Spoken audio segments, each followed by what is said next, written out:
News with Gina. The News with Gina Grad. Hold on. Getting everybody topped off. One sec. Whiskey. All right. So partial results as we record this from the Iowa Democratic Caucus released Tuesday afternoon after Monday night's delay have Pete Buttigieg and Bernie Sanders in the lead. Former South Bend, Indiana Mayor Pete Buttigieg was in the lead with 27% of delegates. Jesus. And Senator Sanders. Fake news. Behind at 25. Except for that one lady. That one lady was not a fan when she heard he was married to a man. In third and fourth, respectively, are Elizabeth Warren with 18% and Uncle Joe, 16% for Joe Biden. The release of the partial count comes after heavy criticism, of course, of the vote counting process in the state that forced the Democrats to delay releasing the results after the caucuses. These results are based on 62% of the votes from precincts in all the 99 states. It'll get easier. Also, I read that there's lots of other states that are using this kind of technology, like Nevada's next in 3 weeks. And everyone's like, don't worry, we got it under control because this app was a disaster. Voting seems pretty rudimentary. Like it seems in this day and age, pretty we should be able to straightforward. figure this one out. Put your little card in the slot. My feeling with the more sort of, I think in California, you can vote like 10 days before the election. Yeah. We also have stuff where like people will go door to door and get your vote and bring it in for themselves. And then there's always the controversy about ID and whether it's oppression of colored people or whatever they're complaining about. My feeling is this. Let's just go have a day. You fucking vote on that day or you don't vote on that day. It's on the calendar. It's there. We all know it's coming. Do you think that should be a national holiday so you're off work? It should be a national holiday, or you should be able to do a half day. Or there just should be basically a rule that says, look, I've lived all over the place. I'm not particularly motivated, and there's always a place to vote. It's down at the church. It's down at the corner. School. It's down at the school. It's down to whatever. It's all kind of on the way. And then people go, what about some of these people who live in rural Mississippi and they only have a donkey? It's like, okay, then maybe they don't vote. Or maybe they don't vote. Like, I will get by on it. And then they go, well, shouldn't they be allowed to vote? Well, here's the thing. When you live in the fucking sticks, you don't have access to a Costco. A lot of things. You just don't have access to a lot tough of to shit. get. Yeah. You live in the fucking sticks. Yeah. That's your thing. Now, there's probably advantages that go along with that, and you can kill all the Avon ladies you want and stash them under your porch, and nobody's the wiser. Avon ladies. I I'm haven't heard that in a dating long myself. time. But if you're off the grid, you're off the grid. I heard those pink Cadillacs lined up in front of his house. What I find more fascinating about this whole thing is just how much weight people put on. Like, is there a state that is less representative of what the modern Democratic Party is than Iowa? Yeah, in the whole state of Iowa, there are less people than in Los Angeles or in Orange County. There's like one black guy in Iowa, right? Isn't there? How many? Who's there? Like it's not representative of the modern Democratic Party at all. For No. the Hawkeyes. Like, who cares? I'm sorry. I don't care what people in Iowa think about who should be the next president. Why sets don't the we tone. matter more in California? We're like half the United States is here. Because we're a bunch of liberal douchebags and nobody cares about us. Mad. Well, I'm moving two to the things. sticks. A, if we have a black listener as a female, we need you to move to Iowa and mate so that we can repopulate. You hear that, Natoya? Number one. Yeah. Number two, so there's all the controversy. Make it a fucking... Make it a holiday or a half day or whatever. Again... If you live on a fan boat on the swamp, that's your fucking business. You may not get to vote on this day because we're just having a day.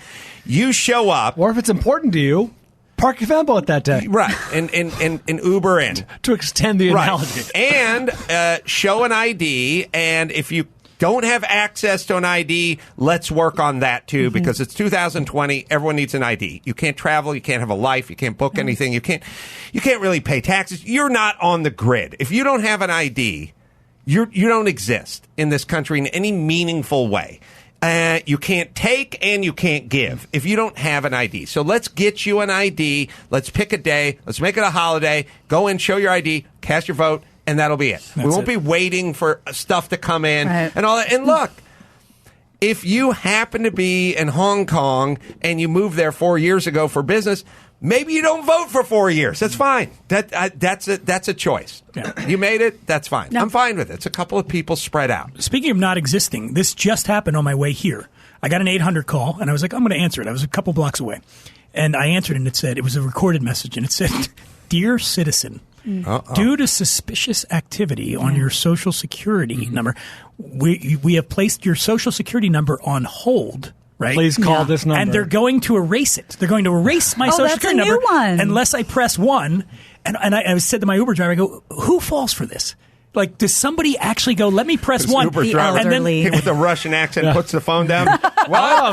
What is? I'm not doing business. But who does? Who falls for it? Shit, he's in the back. You would be surprised how many people fall for. I mean, the call's coming from in the car.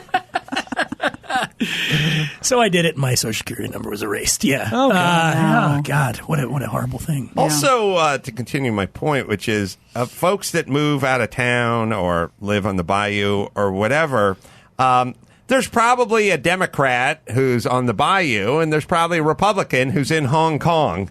So it'll even out. Don't worry about They'll it. cancel each other's votes out. Yeah. And we have an electoral college, so it doesn't really matter anyway. Jessica Mann, remember that name? She was on the stand for the Weinstein trial. She talked about him having possibly burned genitalia, looked like a vagina. Yeah. Well, she had a panic attack on the stand, and they all had to sort of break for the day. But she's back. She returned a day after, and according to Deadline, she spoke in an often barely audible voice as Weinstein's defense questioned her about her relationship with him, as well as her psychiatric and emotional history. Mann's testimony was cut short because she started crying and hyperventilating. She couldn't stop. Also on Tuesday, the jury, which we have the court sketches of, the jury was shown nude photos of Weinstein.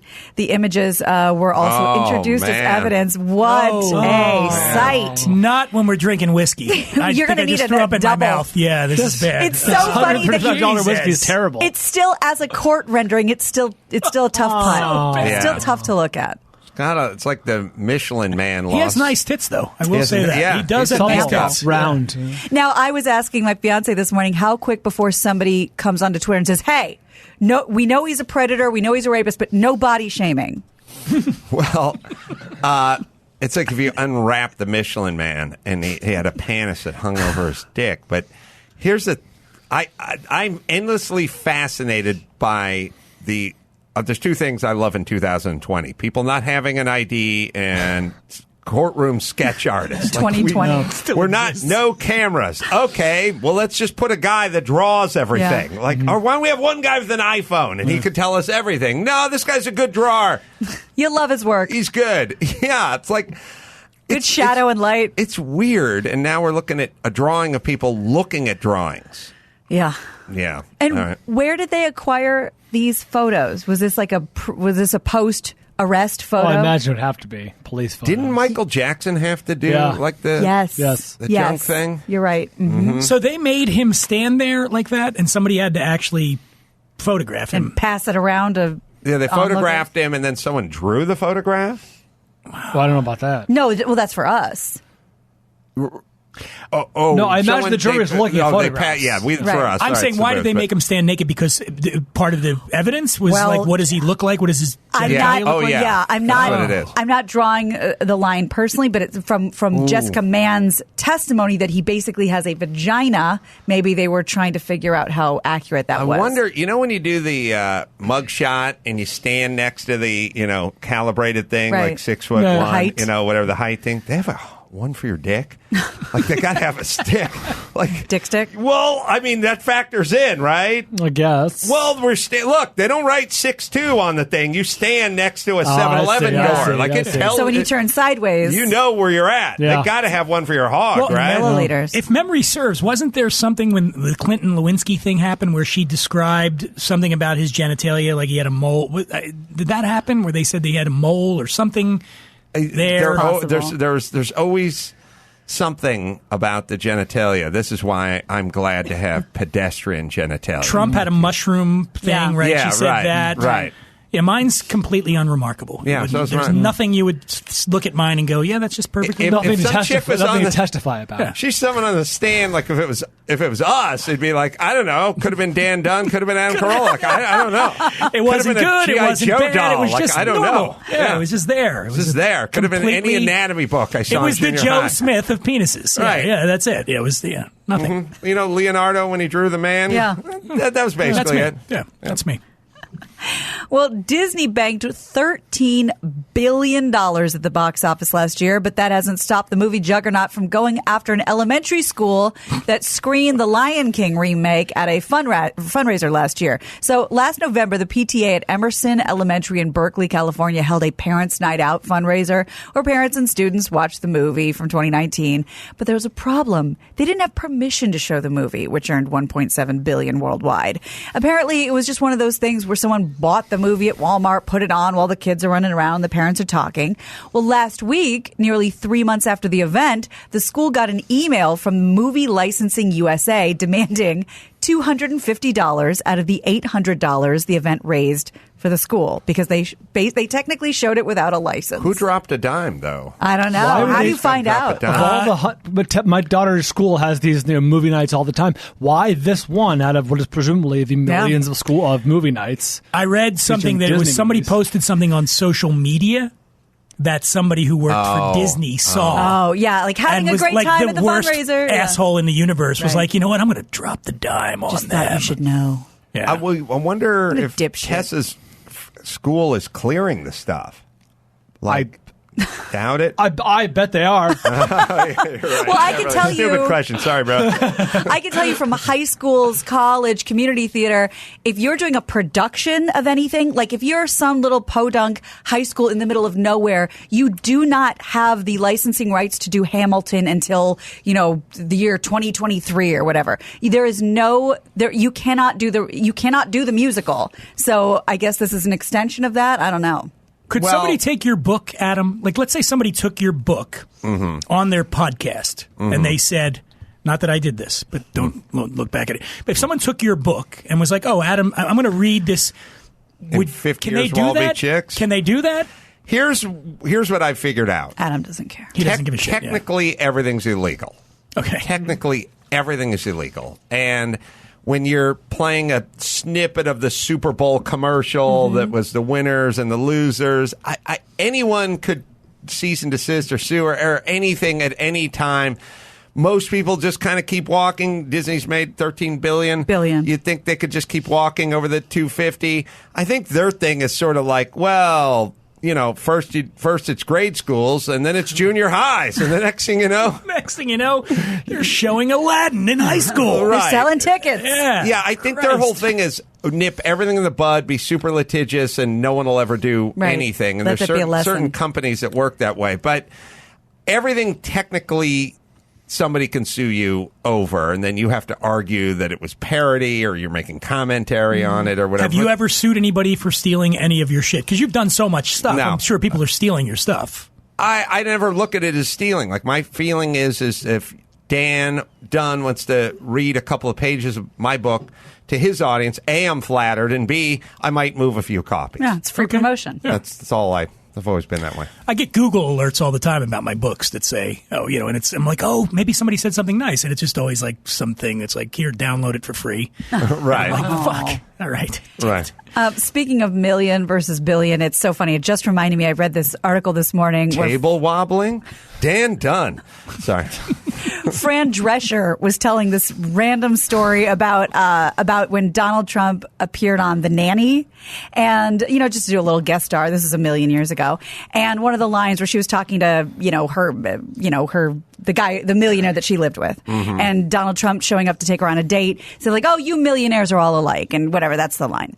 And Donald Trump's people got back to them immediately and said, "We have a huge problem with that joke, with that line." What do you think the problem was? They didn't say billionaire. Yeah. That's right. Yeah, and she said, my character, wouldn't know the difference between a millionaire and a billionaire. They're all made. So they had to compromise, and Donald Trump thought it was appropriate that they compromised on, you zillionaires are all alike.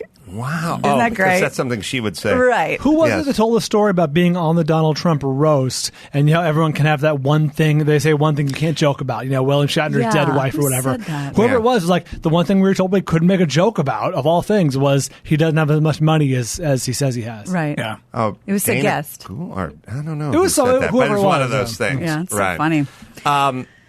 Touchy. God, remember in sitcoms when you were growing up or younger, 80s, 90s sitcoms, rich people were rich. They had step down living rooms and Sure, the help sunken. and super high ceilings Yeah. Trans going to your everywhere. And there house. was just Yes, that's silver spoons. That's rich guy stuff. And I'm rich, and everyone's just walking around in fucking sweatpants yelling at each other. There's no one rings a bell. There's no decorum. There's nothing being served. You There's don't nothing have underclass. Benson. You have no Benson. You have no there's Mr. a Benson here. Guatemalan chick in my kitchen yelling at my dog. I'll kick him if he comes in here. There's no rich guy stuff anymore. Where's Mr. Belvedere? Yeah. Yeah, everyone's walking around in fucking flip-flops and cargo shorts and flying Southwest. Who was the richest person on TV? Was it Dynasty? Would it have been that Yeah, guy? maybe. Would it have been Falcon Crest. There was the Fresh Larry Princey Hagman. kind of stuff. There JR. was just rich. It was that's a rich guy. I know the Billions? I guess there's the show Billions. Oh, now. Yeah, I that got the guy's answer. Richer than all those people put Who? together. Scrooge McDuck. Oh, yeah. He bathed dove in into it. a lake of That's gold. right. That's right. That's true. He swam.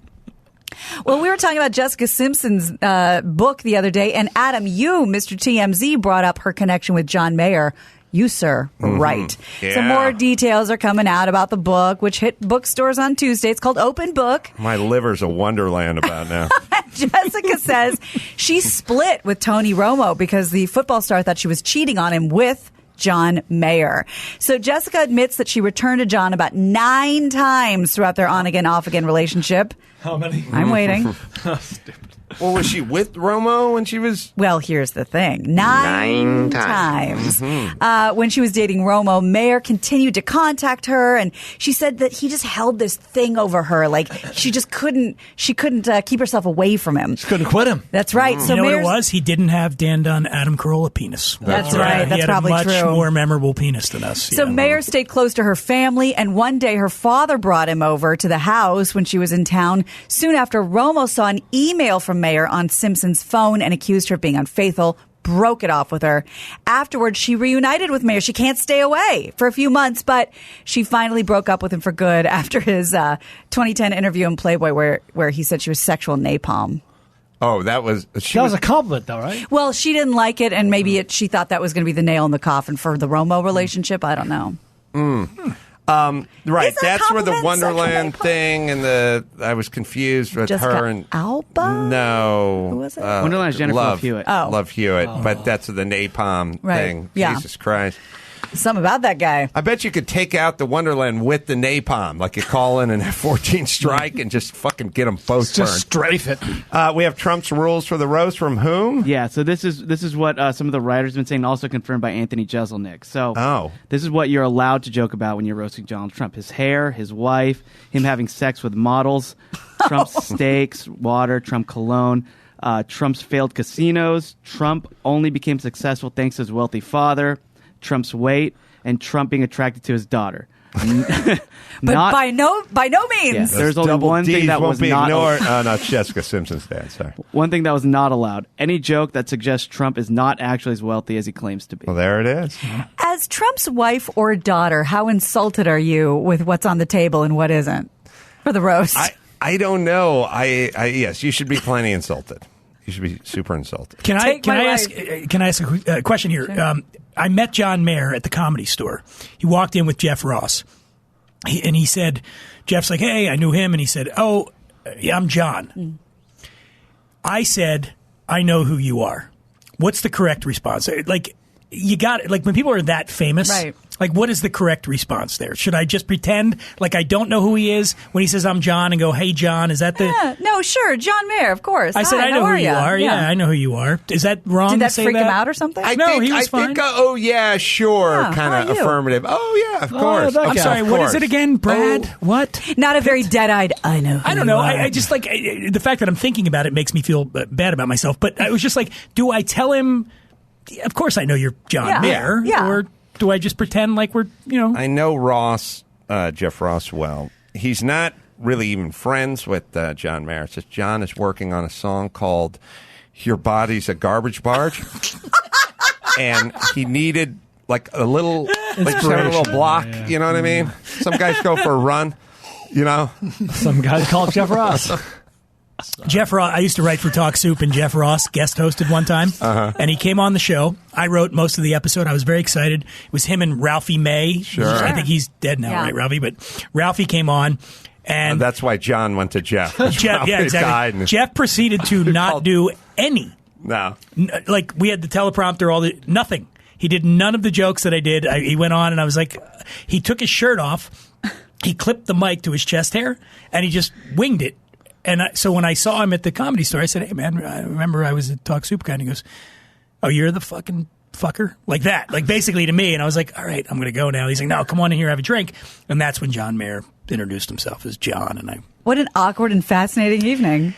It was, I did Talk Soup with Drew as well and had a epic teleprompter debacle. Oh, you guessed it. Well. You guessed it on Talk Soup, with Drew a million years ago. Was it funny? I kept reiterating. I kept saying to them, it's perfect showbiz. I kept saying, look, they were saying, we load up the story, we load up the teleprompter, you hit the teleprompter. Mm-hmm. I was like, look, I can barely read, and I'm talking to Drew the whole time. Right, Drew when and are you going to look out? We talk back and forth to each other. So I said, get the picture. Put the beats. Just put a couple of beats on the picture. That's the picture of the guy's name, whatever the official particulars were, and just put the beats on there. And they're like, oh, okay, well, just put the beats on there. And then I started thinking about it. I was like, I'm not going to. I circled back a couple days later. I was like, I don't want to show up with a loaded teleprompter. It's just not going to work. Right. It's just not going to work. Just put the beats. And like, oh, okay.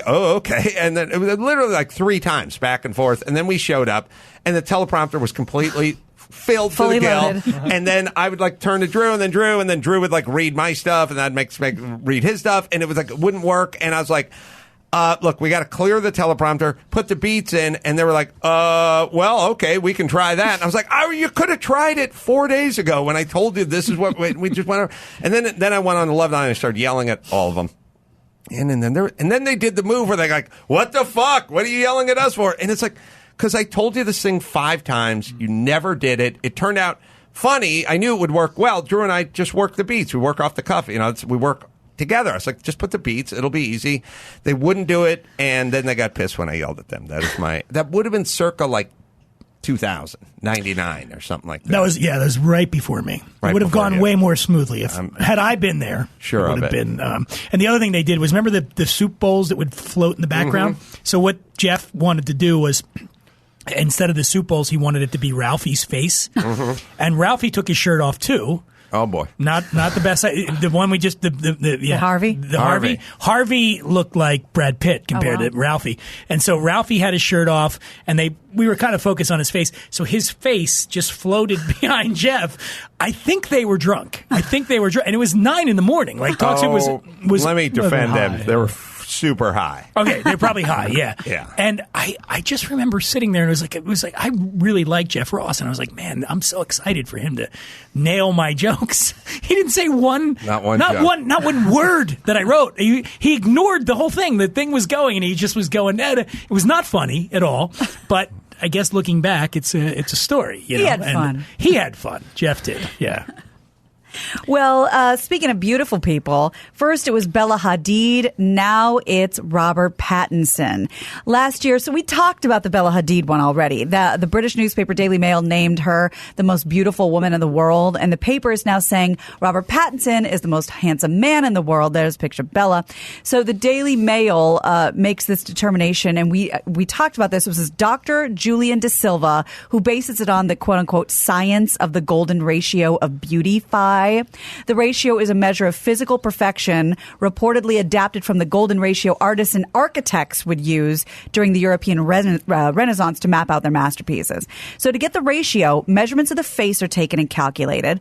They said on a perfect face, the length of an ear is equal to the length of the nose, and the width of the eye is equal to the distance between the eyes. On the same note, Dan, if your hand is bigger than your face, you're retarded. Come on, put it up there. Well, come walk. You got to walk over. No. I can't reach him. No, the Golden Artist Circle said that you had to. That Gina's going to get to that part, but that's how it works. Yeah, that's the follow story. So Pattinson was found to be 92.15% quote unquote accurate. Following him was Henry Cavill at 91.64, Bradley Cooper 91.08, and Brad Pitt 90.51, and finally the bottom of the barrel. George Clooney, 89.91. We should submit our mailman. You know what I mean? Blow this thing up when it comes up with a 91. Does they do this every year, right? They do man and a woman every year? Well, last year they did Bella Hadid. This year, now they're doing Robert Pattinson. Who's her sister? Doesn't she have that model? Gigi. I have no idea. Yeah, Gigi Hadid. Yeah. So one of them's better than the other, I guess. Which one? Because I can't remember. I think I like Gigi a little better. I think Gigi's a cuter. Yeah, but I don't think anyone gives a shit. I don't find Robert Pattinson that attractive. Agreed. Personally, I think Gigi's on the left. Gigi's the blonde, of this picture. I think I find attractive. Gigi more attractive than Bella. Bella has kind of more of a Cher vibe. Mm-hmm. Yeah. So wait, you're saying the one on the right? They're saying is perfect. Oh, perfect. Not even close. Yeah, Gigi's way more attractive. I think Gigi's more attractive. Okay, way more attractive. Well, you can argue with them about that. We're doing a lot of in this day and age, lots of focus on the aesthetic. I thought that was we're kind of simultaneously weird with that stuff. Right. I'm just tired of being objectified. You know? Yeah, that's come on. Well, you want to find someone. What about my soul, my spirit, Gina? Spirits. My spirits, yeah. So Kansas City Chiefs fans lined up early Tuesday morning for the big Super Bowl parade and got a whole lot more excitement. We get it. You guys won. Before you strip down, Brian, before the players even climbed onto the floats, a driver slammed his car through barricades and over curbs and drove down the parade route, and police tried to stop him. I'll show you in a second. A police cruiser eventually used a pit maneuver to spin the car around, disable it. The driver, who was said to be impaired, was arrested. Police are working on a motive. The Kansas City Police Department says the scene is secure. The parade will go on. Here's some video that onlookers took from the window, and they are very Kansas City. No way. Oh, my God. No way. Cops are chasing. Did the pit maneuver. Another guy rammed him. Look at all those guns being called. Oh, my God. Well, of course. Oh, my God. Gosh.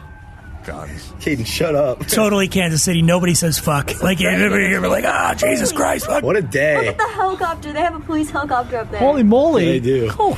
Holy crap. Super Bowl. Holy crap is very Midwestern. Golly. I was watching the longer version of this, and this guy, pulls out, and the cops are hitting him, and they're trying to do the pit maneuver to spin him out. They spin him out once, and he gets right again. He kind of goes over the curb, and there's banging around on him, and it's going on for a while. And then I start getting angry because all the cars are getting the fender benders that just park it on the lanes in the LA freeway, and they can't fucking go anywhere. This guy's a hero. This guy's getting parked. He's knocked around. But I started thinking about it. What are we even doing sitting by the side of the freeway? Why don't we just pull the fuck off the freeway? When the cop, sometimes he lights you up and you start pulling over and he's like, get off on the next exit. And, you get off and you go to a little side street and you're not holding anyone up. And there's no danger.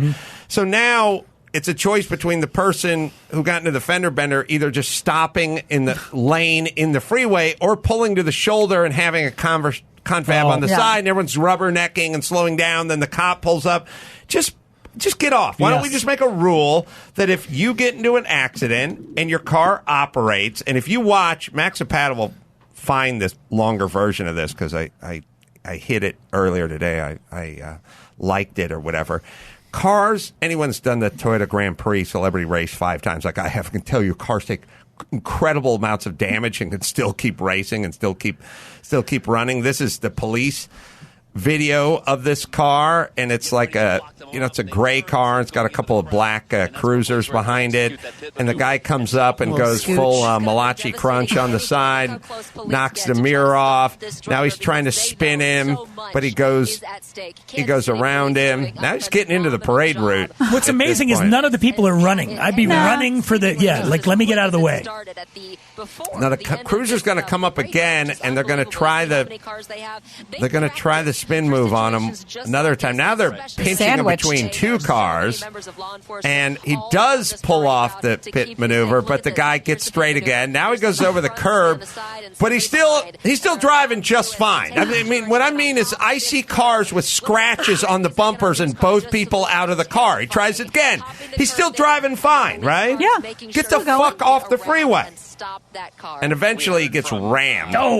And that's when it ends. But if that front car didn't ram him, he would have just drove off again. So let's get the word out that if you get in a little fender bender, pull off. Get off the freeway altogether. Completely. And just take it slow, put on the hazards, get on the shoulder, go to the next off-ramp, and pull it the fuck off. But what about the scene of the crime that I got lightly tapped on the freeway? Yes. You know what that would mitigate and eliminate is of all of our millions of pet peeves, do we share this? When cop pulls person over on the freeway, everyone starts to slow down as though that cop's going to abandon their fucking pullover and chase them down. Right. Like, oh, I got to slow down. There's a cop outside of his car. It's the one time you could really blow by the cop that's the one and give time him the you finger. should go Like, you fast. can't leave. He's outside of his goddamn car. Yeah. But everyone slows down.